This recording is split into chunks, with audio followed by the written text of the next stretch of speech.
То есть мы заходим в приложение, вот зашли, есть тут значок такой, QR-код. То есть тот инструмент, который мы хотим перевести куда-то, мы просто на него этот QR-код наводим, он автоматически сразу прям открывает карточку этого инструмента, и мы моментально просто нажимаем «Передать» и выбираем, куда мы его с вами повезем.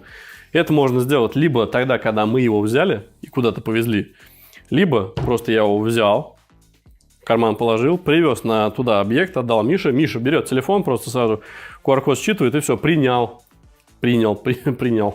Вот, то есть по QR-кодам это прям очень быстро происходит. Не надо выбирать его, искать в списке, вводить инноватор, либо еще что-то.